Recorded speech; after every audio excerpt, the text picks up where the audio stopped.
அனைவருக்கும் வணக்கம். திருநெல்வேலி ஜோதிட சொக்கலிங்கம் என்ற யூடியூப் சேனல் இது வரைக்கும் 1000க்கும் மேற்பட்ட பேர்களுக்குண்டான பலன்கள் பதிஞ்சிருக்கிறேன்.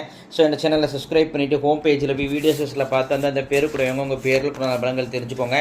குறிப்பாக அந்த சைலஜா அப்படிங்கிற பேருடையவங்க உங்கள் குடும்பத்திலேயே சொந்தக்காரங்களே நட்போட்டாரத்தில் இருந்தாங்கன்னா அவங்களுக்கு நம்ம வீடியோ லிங்கை தயவு செஞ்சு ஷேர் பண்ணுங்கள். நிறைய நண்பர்கள் ஜோதிடத்தை மேல் பற்றுக்கொண்டு நிறைய இடங்களில் ஜோதிடம் படித்து ஜாதகத்தை கையில் கொடுத்த பலன் சொல்ல திணறக்கூடிய ஜோதிட நண்பர்களுக்கும் ஏற்கனவே ஜோதிட தொழிலாக பார்த்துக்கிட்டு இருக்கிற ஜோதிட நண்பர்களுக்கும் இந்த ஜோதிட பரிகார புத்தகங்கள் மக்கள் மத்தியில் நீங்கள் தைரியமும் துல்லியமும் பலன் சொல்ல உதவும். ஜோதிட பரிகார புத்தகங்கள் லிஸ்ட்டை பெறவங்க ஸ்க்ரீனை ஸ்க்ரோலாக கூடிய டெலிகிராம் நம்பருக்கு மெசேஜ் பண்ணிங்க அப்படின்னா என்னுடைய புத்தகங்களுடைய லிஸ்ட் இலக்கங்கள் தரம் பார்த்துட்டு தேவையான புத்தகங்கள் வாங்கிடலாம். அஸ்ட்ராலஜிக்கல் கன்சல்டேஷன் ஜாதகம் பார்க்க, ஜாதகம் எழுத, பிறந்த குழந்தைகள் கரிச பேர் சூட்ட, திருமண பொருத்தம் துல்லியமாக பார்க்க, குலதெய்வம் அறியாதவங்க குலதெய்வம் அறிய, அஸ்ட்ரோனியூமராலஜி ஜாதகமே இல்லாதவங்களுக்கும் பலன் சொல்ல போன்ற அஸ்ட்ராலஜிக்கல் கன்சல்டேஷனுக்கு தாராளமாக நீங்கள் நினைக்கலாம். குறைந்த குருதட்சணையில் தரமான ஆலோசனைகள் வழங்கப்படும். நேரில் வரணுங்கிற அவசியம் கிடையாதுங்க, ஃபோன்லேயே பலன் சொல்லிடுவேன்.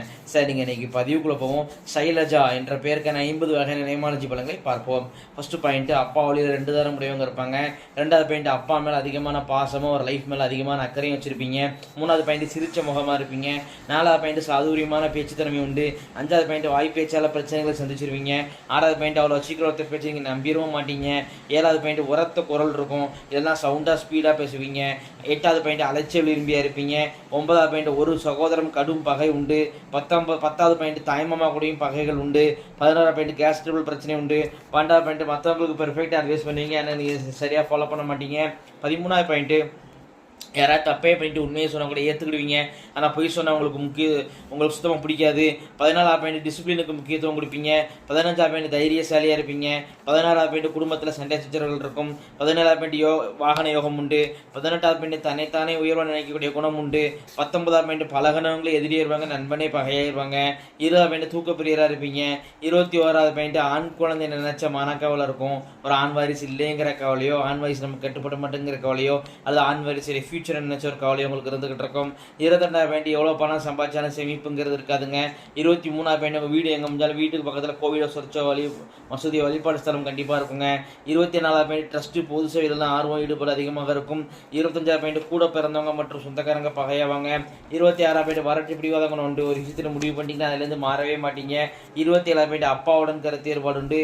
28வது பாயிண்ட், வாலிப வயசில் கோவம் வந்துச்சுன்னா அடிக்கக்கூட கை வாங்கிடுவீங்க. 29வது பாயிண்ட், அப்பாவுடன் கருத்து ஏற்பாடு உண்டு.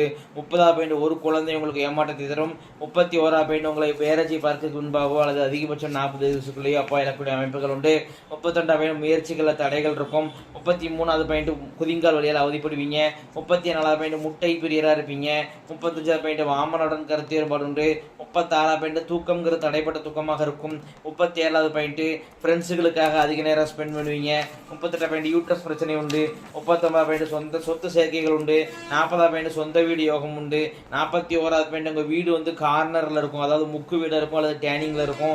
42வது பாயிண்ட், ஒன்று கோவிலுக்கு சொந்தமான இடத்துல குடியிருப்பீங்க, இல்லைனா நீங்கள் இருக்கிற இடத்துல சாமி பீடம் இருக்குங்க. 43வது பாயிண்ட், அம்மாவுக்கு ஹெல்த் பிரச்சனைகள் இருக்கும். 44வது பாயிண்ட், வெளிநாடு வெளிமாநிலம் செல்லக்கூடிய யோகம் உண்டு. 45வது பாயிண்ட், இளைய சகோதரம், குறிப்பாக உங்களுக்கு யாராவது தம்பி இருந்தாங்கன்னா அவங்களுக்கு இளம் வயசுலேயே ஏதாவது ஒரு பிரச்சனைகள் ஏற்படும். 46வது பாயிண்ட், பெற்ற பிள்ளைகளை பிரிஞ்சு வாழக்கூடிய சூழ்நிலைகள் உண்டு. 47வது பாயிண்ட், இல்லற வாழ்க்கையில் திருப்தி இருக்காது. 48வது பாயிண்ட், மேரேஜ் லைஃப்பில் திருப்தி இருக்காது. 49வது பாயிண்ட், கண்ணி உண்டுங்க. கண்ணின்னு சொன்னால் குறைஞ்ச வயசில் இறந்து போன பெண் குழந்தை தான் கண்ணின்னு சொல்லுவோம். உங்களுக்கோ உங்கள் அப்பா அம்மாவுக்கோ யாராவது குறைஞ்ச வயசில் ஒரு பெண் குழந்தை இறந்து போச்சுன்னா அதாங்க கண்ணி. அது அவசியம் வழிபடணும். கன்னி தெய்வ வழிபாட்டு முறைகள் A-Z அப்படிங்கிற புத்தகம் போட்டிருக்கேன்.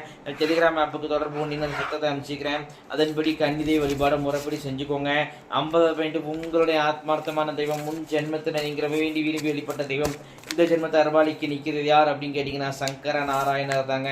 இத்துடன் சைலஜா என்ற பேருக்கான 50 வகையான நேமாலஜி பலன்கள் முடிவடைகின்றன. இந்த பேரை வச்சு நம்ம பலன் சொல்கிறேன், ஜாதகத்தை வச்சு இன்னும் அல்லது எவ்வளோ அதிகமாக எவ்வளோ துல்லியமாக சொல்லுவேன் அப்படிங்கிறத யோசிச்சு பாருங்க நண்பர்களே. ஸோ ஒரு முறை அஸ்ட்ராலஜிக்கல் கன்சல்டேஷனுக்கு வாங்க. நன்றி நேயர்களே, நன்றி, வணக்கம்.